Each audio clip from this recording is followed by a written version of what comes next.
What's up, KGS? Headmaster here, and welcome to Wacky Wednesday. Here we are back in study, school's back in session. Well, for some people, got 5th years returning books, upper 6th returning books. We've got some people coming in for interviews and bits and pieces and meetings and doing some of their online learning in the library. We've got the new first years coming into school, the first years for September. When you guys did that, and you might remember that from last year or 7 years ago, depending on what age you are, you'd have done it as a whole year group. They're doing it class by class because they can't do it all together. They've got to be spread out across the school. So a slightly different experience for all of us and all of them. And we continue to prepare to get ready for September. So it's lovely to be back, see some people, but I can't wait to see even more of you. But it's Wacky Wednesday, so it's all a little bit strange. I'm going to come back to that in a minute. Let's do some birthday shout outs. So firstly, many happy returns to Isabel in the first year. Hope you have a great birthday, Isabel. And we've got 2 upper 6, big 1/8s. We've got Natasha and we've got Tim.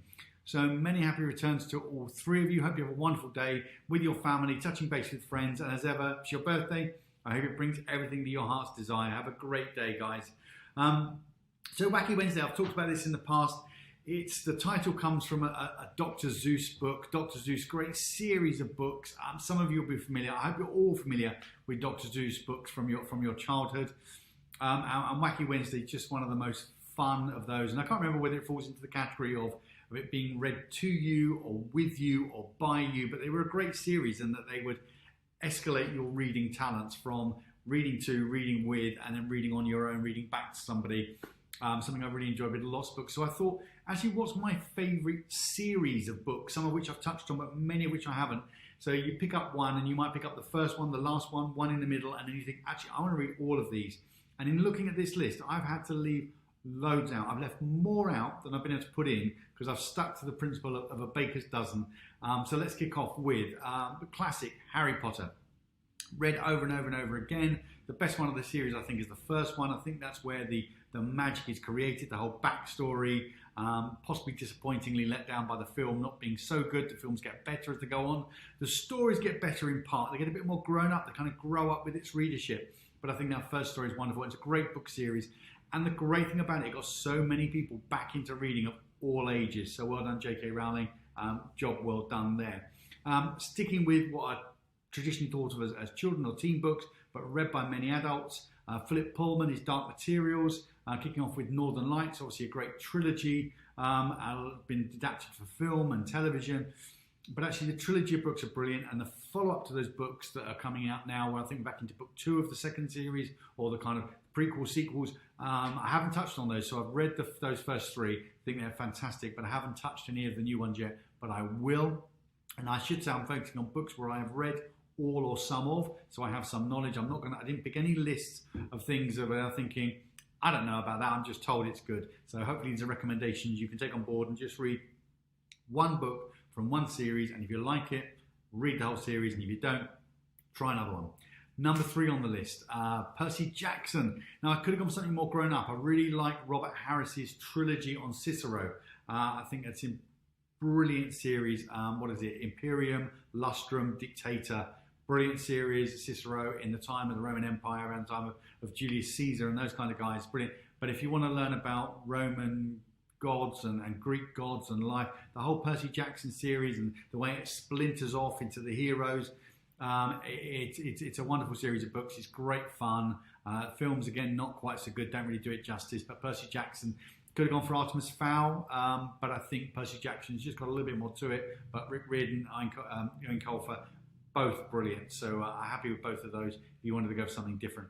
Of course, going back to the classics, The Hobbit and The Lord of the Rings. The Lord of the Rings is the trilogy, but the prequel is The Hobbit. You should read those. J.R.R. Tolkien, magnificent kind of socio-political, geographic, demographic novels. Fantastic commentary on the time, but also fantastic fantasy books. Great films this time. Peter Jackson did a good job. I'm not sure they should have expanded The Hobbit into a trilogy. I think it would have been better if just one film. But The Lord of the Rings did a great job. But they are magnificent books. Really worth your time if you like fantasy, adventure, or if you also like reading behind the books of what was going on in the world at the time, kind of the whole World War II, socio-economic political drama that was going on. And then a writer from a similar time, and a kind of another member of the Inklings, along with Tolkien, was of course C.S. Lewis. slightly more religious books, if you like, in tone, but you don't have to read them like that. The whole Chronicles of Narnia, starting with The Magician's Nephew, not The Lion, the Witch and the Wardrobe, but you can start at The Lion, the Witch and the Wardrobe and then go back and then forward again. And you can actually read some of the books and leave others out. You can leave out The Magician's Nephew, The Horse and His Boy, one or two others, whilst you wouldn't leave out The Silver Chair, The Voyage of the Dawn Treader, kind of The Prince Caspian, The Last Battle. You wouldn't leave out those guys out. But you can read like 4 or 5 of them, you can read 7 of them. But a great, brilliantly written books, great stories, great fantasy adventure for children and adults alike. So recommend those to you highly. I'm not going quickly enough, am I? I'm getting into too much detail. I love books. Lawrence Darrell, The Alexandria Quartet. The first 3 hang together. It's the same story, told from a different perspective, and then the 4th one kind of wrapping it all up, set in Egypt. Just a brilliantly beautiful book, kicking off with the first book, Justine. I think they've just been re-released with new covers. I saw a new cover of Balthazar, which is, I think, the 3rd book in the series. So I recommend those to you if you want beautifully written, grown-up, emotional books that are slightly difficult. It is the same story told from different perspectives, so you can really get into that. You're reading the same story over and over again in a different way, but absolutely beautiful. I've talked about Philip Kerr's Bernie Gunther series, great thriller. I think it's 13 books, ranging from, March Violets through to, it's not Prussian Blue, it's not Metropolis, is it Greek Gift, or is Metropolis the last one? But, the last couple published posthumously. But, great writer, great thrillers, great kind of hard man detective, but set in Nazi Germany and indeed after World War II. You can see the historian in me coming out. The Jean Le Carré books, the George Smiley, starting with Call for the Dead, all the way through to very recently Legacy of Spies. Smiley isn't always the central character. Sometimes he's very peripheral to some of these stories, but reading the George Smiley stories, he's always there or thereabouts, which is what's making him such an ethereal but also important character in British literature. So again, grown-up fiction there for you. If you want to read rubbish literature, but it will hook you on every page, Game of Thrones, Song of Fire and Ice, go for those. George R.R. Martin, another R.R. in there along with J.R. J.R.R. Tolkien's a brilliant writer, great stories. George R.R. Martin, I'm sorry to say, isn't a great writer, but the stories are great.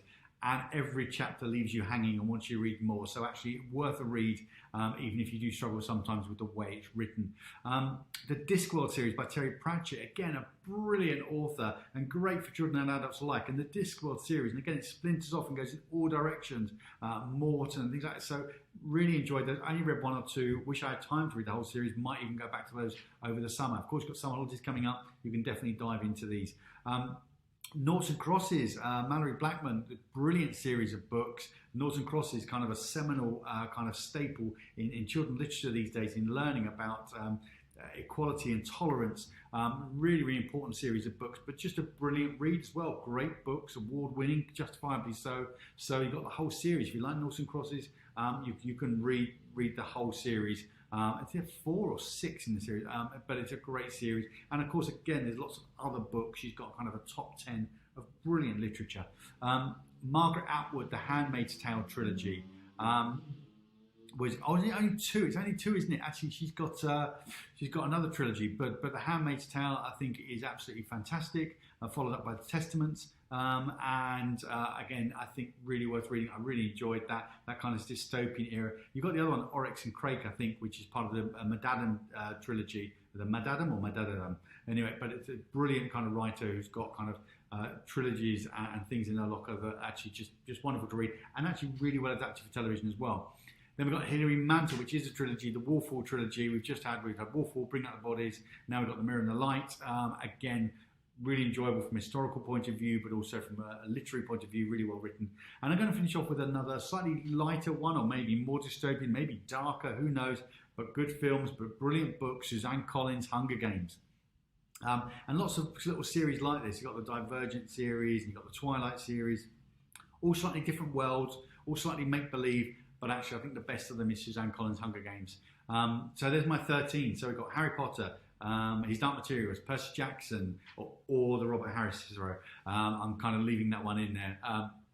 Lord of the Rings, Chronicles of Narnia, Alexandria Quartet, Bernie Gunther, George Smiley, Game of Thrones, Discworld, Noughts and Crosses, Margaret Atwood's Handmaid's Tale, or the Madadam trilogy, Hilary Mantel, and then Hunger Games trilogy.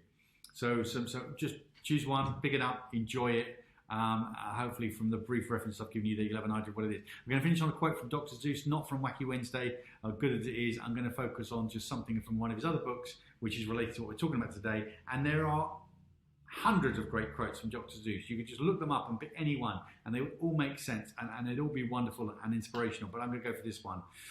You can find magic wherever you look. Sit back and relax. All you need is a book.